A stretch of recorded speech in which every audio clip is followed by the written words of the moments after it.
जी बिस्मिल्लाहिर्रहमानिर्रहीम। Abu Bakar Bhatti, president DH state agent association Lahore. सबसे पहले हम अल्लाह पाक की ज़ात का शुक्र अदा करते हैं कि जो एक गवर्नमेंट ने हमारे ऊपर FBR ने एक बम गिराया था वैल्यूएशन टेबल्स को लेके, और 200 से लेके 700 टाइम्स जो है ना वो वैल्यूज़ को इंक्रीज़ कर दिया था, जिससे पूरे पाकिस्तान में रियल स्टेट का जो है वो पहिया जाम हो गया था। और रियल स्टेट सेक्टर के साथ साथ बाकी जितनी भी इंडस्ट्रीज़ उससे रिलेटेड हैं, 50-55 इंडस्ट्रीज़ ने ही कभी पहिया जाम होने के लिए एक नाकाम जो है ना वो कोशिश की गई।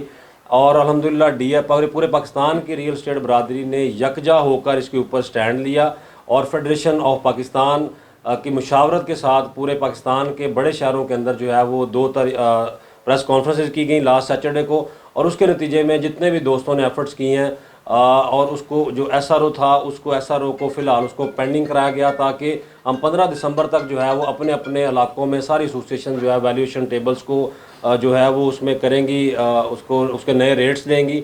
जो हमारे ऑलरेडी एग्जिस्टिंग रेट्स हैं उसमें मिनिमम जो है वो इंक्रीमेंट के साथ जो है वो हम उस पर जो है उनको एग्री किया। और अल्हम्दुलिल्लाह जो है वो स्टैंडिंग कमेटी ऑफ फाइनेंस के साथ जब जो मीटिंग हुई उसमें हमारी नुमाइंदगी यहाँ से जो है वो मेजर रफ़ीक असर साहब ने की, क्योंकि हम यहाँ पे अपने इलेक्शन कैंपेन में बिजी थे। हम इनका भी शुक्रिया अदा करते हैं। और प्लस फेडरेशन ऑफ जो पाकिस्तान है उसके सरदार ताहिर साहब जो है जो प्रेसिडेंट हैं, और प्लस इजाज़ मुसरत खान साहब और एहसन मलिक साहब, उनका भी हम दिल की अथा कराएंगे तो शुक्रिया अदा करते हैं कि उन्होंने बहुत ज़्यादा इसके ऊपर एफर्ट्स किए हैं। और इसके अलावा और भी बहुत सारे ऐसे दोस्त हैं जिनका मैं अगर जिक्र जो है वो ना करूं तो बहुत बड़ी ज़्यादती होगी, जो कि रियल स्टेट सेक्टर से मोहब्बत करने वाले लोग हैं, जिसमें मियां अंजुम निसार साहब हैं, जिसमें शेख इरफान मकबूल साहब हैं, और शेख इरफान इकबाल साहब हैं, और प्लस जिसमें और सॉरी ख्वाजा शाहजेब, हाँ जी ख्वाजा शाहजेब साहब हैं, और जो है वो ख्वाजा गोल्डी साहब हैं, ख्वाजा उमर फ़ारूक साहब हैं। मैं उनका अगर यहाँ पर जिक्र ना करूँ, जो कि प्राइम मिनिस्टर के बहुत करीबी ये दोस्त हैं, और ये रियल स्टेट सेक्टर से मोहब्बत करने वाले लोग हैं। और इनका बहुत बड़ा एहसान है हमारी कम्युनिटी के ऊपर, पूरे पाकिस्तान के रियल स्टेट सेक्टर के ऊपर, कि इनकी काविशों से, प्लस पूरे पाकिस्तान की रियल स्टेट जो है वो एजेंट्स एसोसिएशन की काविशों से, और प्लस जितने भी हमारे बुजुर्ग हैं इनकी दुआओं से ये सारा सिस्टम जो है वो इसको पॉज किया गया है। इसको पॉज करके अब इंशाल्लाह ताला हम आगे जो FBR के नुमाइंदे हैं उनको हम 15 दिसंबर तक अपने अपने रेट्स जमा कराएंगे। मैं अपील करता हूँ पूरे पाकिस्तान की रियल स्टेट बरादरी से कि वो अपने अपने इलाकों में अपने अपने एसोसिएशन के अपने रेट्स के टेबल सेट करें, और अपने अपने नुमाइंदों को भेजें वहाँ पे FBR के नुमाइंदों के पास, ताकि वहाँ पे जाके वो उसको निगोशिएट करें। और निगोशिएट करने के लिए आप अकेले ना जाएं, अपनी पूरी स्ट्रेंथ के साथ जाएं। हम भी इंशाल्लाह ताला अपनी पूरी स्ट्रेंथ के साथ जाएंगे और इसको रीस्टोर कराएंगे।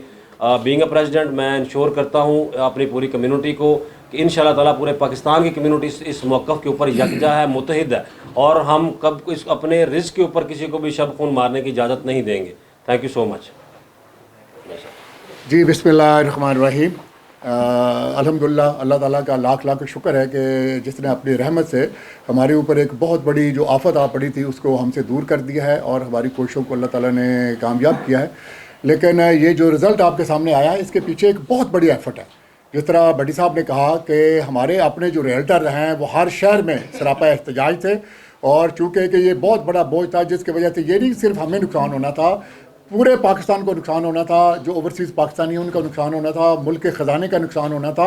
और सबसे बड़ा मैं नुकसान ये समझता हूँ कि जो हमारे ओवरसीज़ पाकिस्तानी पिछले साल तकरीबन ऑलमोस्ट $30 बिलियन रिमिटेंस भेजी थी, उसका आना जो बंद हो जाना था वो सबसे बड़ा नुकसान था। तो लिहाजा ये एक बहुत बड़ी जद्दोजहद थी, बहुत बड़ा महाज था, बहुत बड़ी लड़ाई थी, जो कि हमारे तमाम रियल्टर भाइयों ने अपनी बेहतरीन कोशिशों के साथ वो लड़ी है, और उसका अल्लाह ताला ने हमें बेहतरीन नतीजा दिया है। लेकिन इसके पीछे मैं समझता हूँ कि जो सारी जद्दोजहद है वो आप तक लाना बहुत ज़रूरी है, कि आपकी ये पूरे पाकिस्तान को भी समझ आए और आपको भी समझ आए कि जब FBR कोई भी इतना बड़ा SR जारी करती है तो वो सिर्फ FBR का FBR नहीं होता SRO, उसके पीछे वज़ीर ख़जाना की अप्रूवल होती है, and most of the time prime minister की अप्रूवल होती है। तो लिहाजा ये तसव्वुर करना कि वो जो SRO आ गया है वो अचानक आ गया है, बगैर सोचे समझे आ गया है, यकीनी तौर पर ऐसा नहीं था। वो बड़ा सोच समझ के, क्योंकि जब हम सेबन की कमेटी में गए, इस्लामाबाद गए, तो हमें पता चला कि वहाँ जो चेयरमैन FBR थे उन्होंने सेनेट की कमेटी में, जहाँ हम भी थे और वो भी थे और बाकी ऑफिसर थे, उन्होंने ये खुद कहा कि ये हमने बिला सोचे समझे नहीं किया, हमने इसके ऊपर पूरी वर्किंग की है, और जो फाइनेंस मिनिस्टर साहब हैं उनकी इंस्ट्रक्शन के ऊपर हमने किया है। तो वहाँ फिर हमें हालात की संगीनी का जो है ना ज़्यादा अदराक हुआ, लेकिन उससे पहले हमें अंदाज़ा था कि अल्हम्दुलिल्लाह ये एसआरओ जो भी है इसको वापस लेने के लिए सिर्फ दरख्वास्त देने से ही वापस नहीं होगा, इसके लिए बहुत जद्दोजहद करनी पड़ेगी।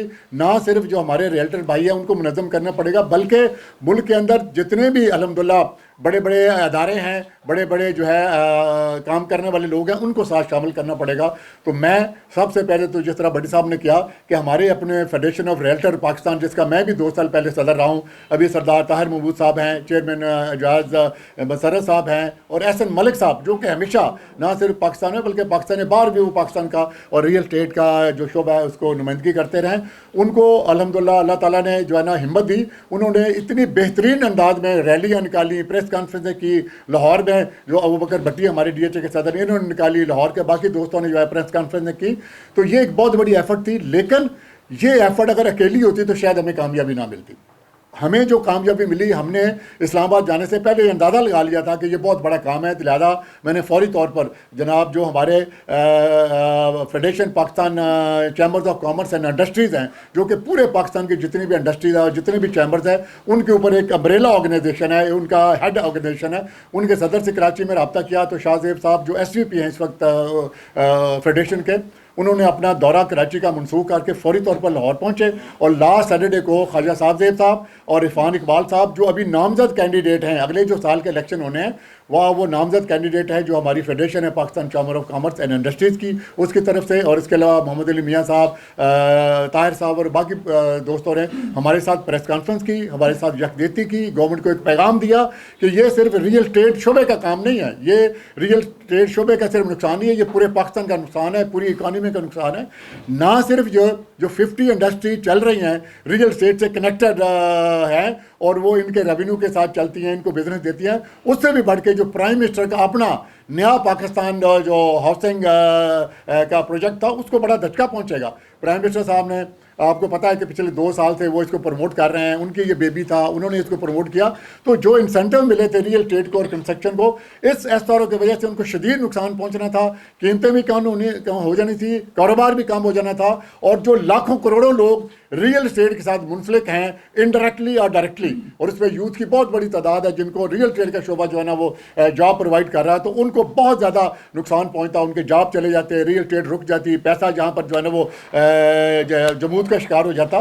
तो लिहाजा हमने जो प्रेस कॉन्फ्रेंस की फेडरेशन के दफ्तर में जो तुफैल रोड पर है, तो उसके बाद फौरी तौर पर आप यकीन करें कि आप अंदाज़ा नहीं कर सकते कि कितनी बड़ी एफर्ट थी।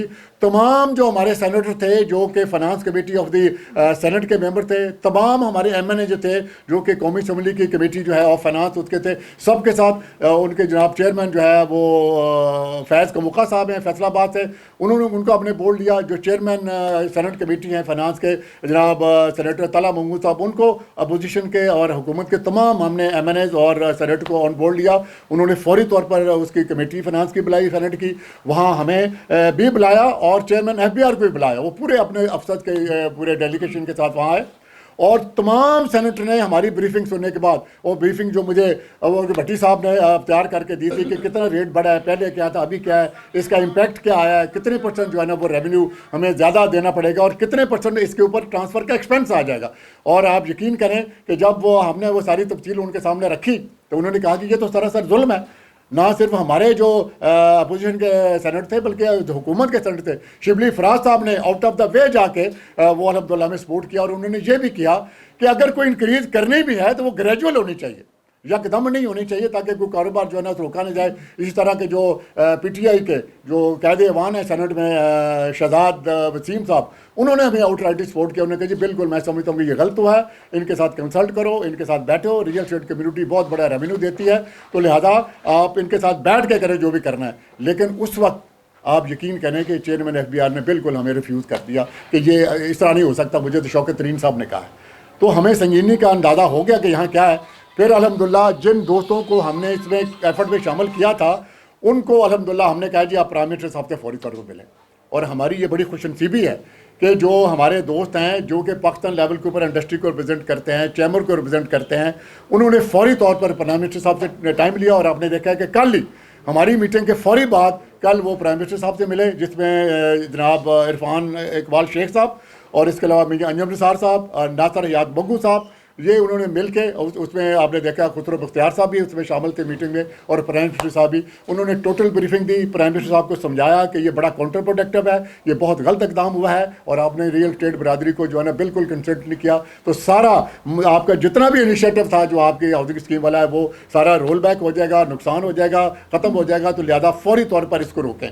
तो मैं बड़ा अल्लाह ताला का भी शुक्र अदा करता हूँ और प्राइम मिनिस्टर साहब का भी शुक्रिया अदा करता हूँ। उन्होंने बर वक्त हमारे जो लीडर थे उनकी अल्हम्दुलिल्लाह रिकमेंडेशन के ऊपर फौरी तौर पर आर्डर जारी किए कि ये जो वैल्यूएशन का मसला है आज ही हल होना चाहिए।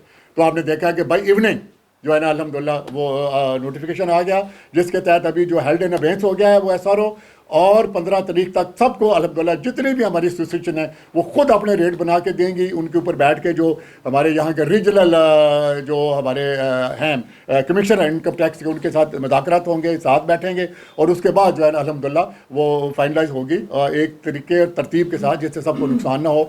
मैं आज सुरखरू हूँ अपनी तमाम रियल स्टेट बरादरी के सामने, और हम सुरखरू हैं अपने ओवरसीज़ पाकिस्तानी भाइयों के सामने, जिनको हम कई दफ़ा फ़ोन करके कहते हैं कि पाकिस्तान में हालात बड़े साजगार हैं, आप पैसा लेके आएँ, आप यहाँ इन्वेस्ट करें। क्योंकि आपको पता है कि पाकिस्तान के मुकाबले में तुर्की है, यूरोप है, अमेरिका है, इवन कुछ अफ्रीकन मुल्क हैं जो कि बहुत बड़े बड़े इंसेंटिव दे रहे हैं कि ये $2.5 लाख, $3 लाख, $5 लाख खर्च करें और हमारा पासपोर्ट ले लें। और तुर्की में तो आपको पता है कि वो पासपोर्ट के साथ जो है ना एजुकेशन फ्री और आपकी तालीम फ्री, तो ये बहुत बड़े इंसेंटिव है। तो हम पाकिस्तान में बात का बिला सोचे समझे जो इस तरह के टैक्सेस लगा देते हैं और इस तरह के जो है ना इंक्रीज़ कर देते हैं प्राइसेस में, वो बहुत नुकसानदेह है। मुझे बिल्कुल अपने अदारों से ये तोक़ा है कि अगर ये गलती होगी तो दोबारा ये गलती नहीं होनी चाहिए।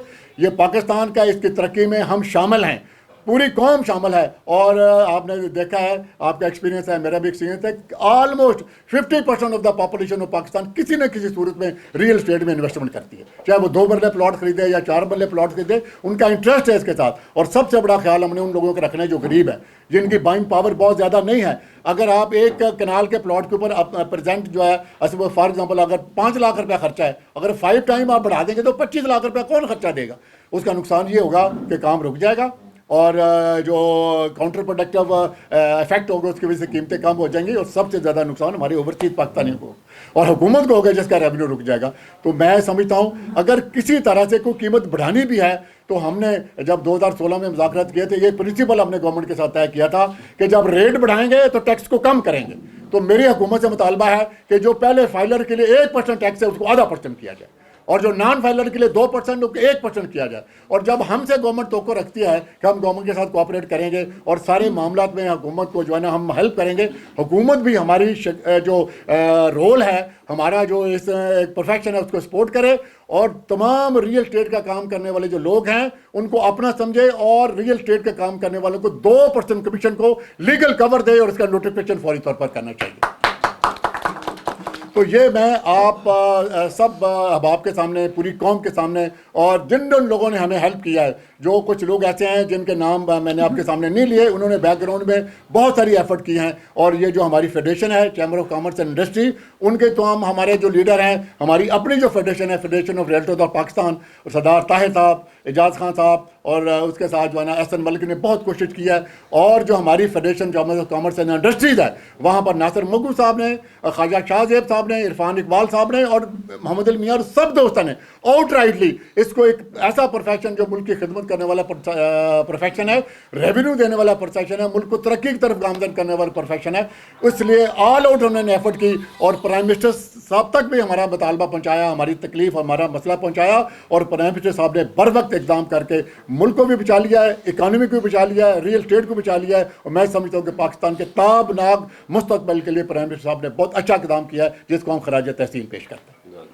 बहुत शुक्रिया। ये बताइएगा, कल जो रात को FPR ने नोटिफिकेशन जारी किया, उसके मुताबिक उन्होंने जो टेबल है उसको रिव्यू का कहा है, उसे मनसूख अभी तक नहीं किया।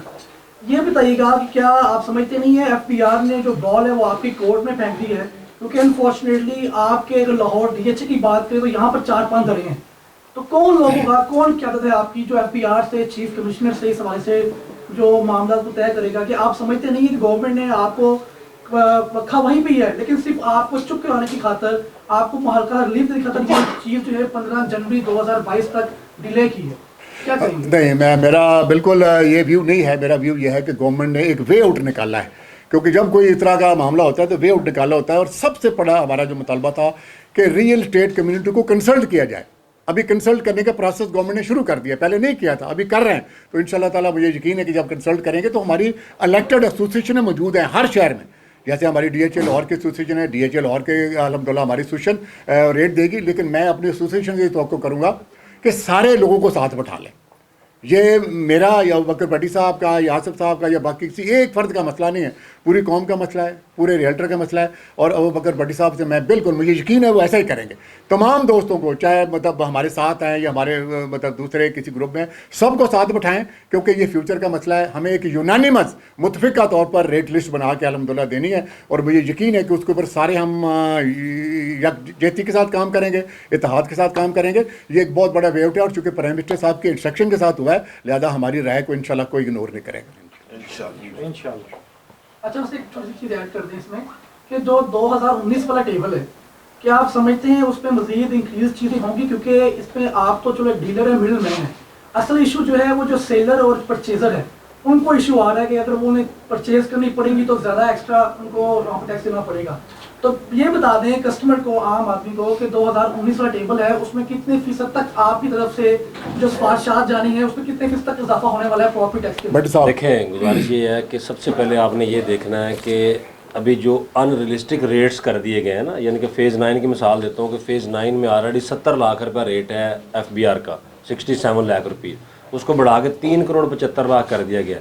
हमने पहले भी ये रिक्वेस्ट की थी कि मिनिमम जो स्लैब है, लेट्स सपोज एक फ़ेज़ में जो मिनिमम प्लॉट है, मिनिमम प्लॉट वहाँ पे एक 25-30 का भी अवेलेबल है, उसका 80% लगा लें आप, तो तकरीबन 20% इंक्रीमेंट लगता है। आप 67 से उठा के उसको 70 कर लें, 80 कर लें, 85 कर लें, उससे फ़र्क इसलिए नहीं आएगा। बात उधर ही है कि आप स्लैब को नीचे कर दें। जिस तरह मेरे साहब ने कहा, हम पहले दिन से कहते हैं अगर आपने फेयर मार्केट वैल्यू पर लेके जाना है तो आप उसका रेट नीचे कर दें। 1% की बजाय आप 0.5% टैक्स चार्ज करें, आप फेयर मार्केट वैल्यू पे ले आए। लेकिन आप फेयर मार्केट वैल्यू से ऊपर कैसे कर सकते हैं? लेट्स सपोज एक ब्लॉक के अंदर मल्टीपल प्लॉट्स होते हैं, 1 करोड़ 25 लाख से लेके वेरिएशन है 2.5 करोड़ रुपए तक, और आपने रेट रख दिया 3 करोड़ 75 लाख रुपया। एक बंदा 1 करोड़ 25 लाख का प्लॉट खरीदता है, वो 3.75 पे टैक्स कैसे देगा? मैं कहता हूँ टैक्स दे भी दिया, जब अपनी रिटर्न फाइल करने जाएगा एंड ऑफ द ईयर तो उसको वहाँ में प्रॉब्लम आएगी। कल को फिर यही करप्शन शुरू हो जाएगी कि जी आपने 3 करोड़ 75 लाख रुपये कहाँ से लिया?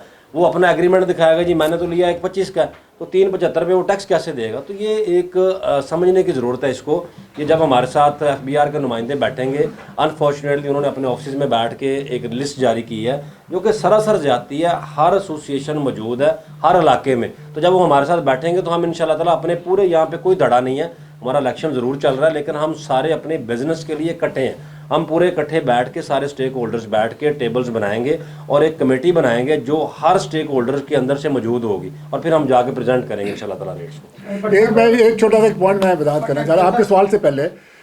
ये जब रेट बढ़ाने की बात होती है तो यकीनी तौर पर हम कतई तौर पर कभी भी गवर्नमेंट को हमने इस बात की इजाज़त नहीं दी कि जी वो यकदम डबल कर दें, यकदम उसमें जो है ना वो 100% इजाफा करते, बिल्कुल नहीं। ग्रेजुअल, ये सेनेट की कमेटी में भी ये बात हुई है और शिबली फराज साहब ने ये बात की है जो हुकूमत के सेनेटर है कि ग्रेजुअल इनकी 10-15% हर साल आए। और इसके साथ साथ एक और मैं आपसे और हुकूमत से ये बात करना चाहता हूँ कि जैसे रेट बढ़ रहे हैं तो वाइट मनी अभी सोर्स जो पहले होते थे वो अभी नहीं है, आप बाहर से टीटी नहीं मंगवा सकते और प्राइस बांड जो है ना वो बंद हो गए। मैं हुकूमत से मुतालबा करता हूँ कि चूँकि ये रेट पहले ही बहुत ज़्यादा है, लिहाजा जो लोग ख़रीदारी करने के लिए वाइट मनी नहीं है उनके लिए एक नई एमनेस्टी जारी की जाए, ताकि लोगों का जो रियल स्टेट के अंदर इंटरेस्ट है या बाकी को काम करना चाहते हैं तो एमनेस्टी के ज़रिए वो वाइट मनी जो है ना उनको बिल्ड करने की एक मौका फराहम करें। पर साहब ये मसला कितने देर तक हल होना, क्योंकि मेरे साहब के दौर च भी एक बार तुहानू पता सरकार ने टैक्स लाए सन तो 3-4 साल डीलर बरादरी ने वो भुगतान पूछे है, लटकेगा या जल्दी हल हो जाएगा? ये उस तरह का मैटर नहीं है, वो एक डिफरेंट चीज़ थी। ये सिर्फ FBR के रेट्स बढ़े हैं अभी, क्योंकि उन्होंने बहुत सारे इलाकों के रेट्स अनरियलिस्टिक ले गए हैं, वो सेटल हो जाएंगी चीज़ें। मैंने पहले जिस दिन SRO आया था मैंने उसी दिन कहा था कि मार्केट को पैनिक ना किया जाए, क्योंकि ये ग्राउंड रियलिटी नहीं है। FBR कभी भी इम्पोज नहीं कर सकता जो चीज़ ग्राउंड पे एग्जिस्ट ही नहीं करती। अब 3 करोड़ 75 लाख रुपए अगर प्रिज्म का रेट कर दिया तो प्रिज्म में प्लॉट ही कोई नहीं है 375 का। हम उनको जब इंशाल्लाह उनके ऑफिसर्स के साथ बैठेंगे तो उनको हम कहेंगे कि जी आप बताएं आपको कितना माल चाहिए, हम आपको परचेज करके देते हैं, आप खरीदती हैं गवर्नमेंट इस रेट पे, तो हम इंशाल्लाह ताला 1 करोड़ 20 या 1 करोड़ 25 लाख रुपये, 1 करोड़ 20-25 का भी प्लॉट अवेलेबल है, उसका जो भी 70% बनता है, 80% बनता है, वो हमसे वो चार्ज करें। ऑलरेडी हम 60% तो ऑलरेडी पे कर रहे हैं। 67 लाख रुपये रेट है इस टाइम पे। 67 को आप 80 कर लें, 75 कर लें, वो हम इंशाल्लाह ताला पूरे स्टेक होल्डर्स को बिठा के इंशाल्लाह उसमें सारे ग्रुप्स के जो है ना वो स्टेक होल्डर्स होंगे, और हम एक अच्छा टेबल बना के उनके साथ अपनी एक कमेटी को भेजेंगे, वो उनके साथ बैठ के टेबल टॉक करेगी और हम चीज़ों को बेहतर अंदाज में सेटल करेंगे इंशाल्लाह ताला। तो इसमें जो डीसी रेट होता है वो कहाँ पे एग्जिस्ट करेगा? डीसी रेट ऑलमोस्ट इस टाइम पे डीसी रेट और एफबीआर रेट तकरीबन सेम है। कहीं पे 5% एफबीआर रेट ज़्यादा है, कहीं पे डीसी रेट ज़्यादा है। तो गवर्नमेंट अभी चूँकि जो उन्होंने एफबीआर रेट कर दिया है वो तो बिल्कुल अनरिस्ट्रिक्ट हो जाएगा। अभी डीसी साहब के साथ भी इंशाल्लाह ताला हम बैठ के उनको भी हम वही रेट्स देंगे जो हमारे ऑलरेडी रेट। हमारा तो ये ख्वाहिश है कि आप 3 रेट्स ना रखें। देखें इस टाइम 3 रेट्स चल रहे हैं, डीसी रेट अलहदा है, एफबीआर रेट अलहदा है, फिर मार्केट वैल्यू अलहदा है। तो हमारी यही गुजारिश हमेशा से रही है कि आप इसको फिर मार्केट वैल्यू पर ले आएँ। 0.5% आप जो है ना वो टैक्स चार्ज कर लें सेलर से, 0.5% बाहर से चार्ज कर लें जो फाइलर्स हैं, नॉन फाइलर्स इसी तरह 1% चार्ज कर लें। जब भी आप रेट्स को अब गवर्नमेंट को चाहिए कि वो फेयर मार्केट वैल्यू हम देने के लिए तैयार हैं, लेकिन उसके हिसाब से टैक्स की स्लैब कम की जाए ताकि जो आपकी और एक एमनेस्टी दे दी जाए ताकि अनडॉक्यूमेंटेड मनी जितनी भी है पूरे पाकिस्तान में वो डॉक्यूमेंटेड हो जाए।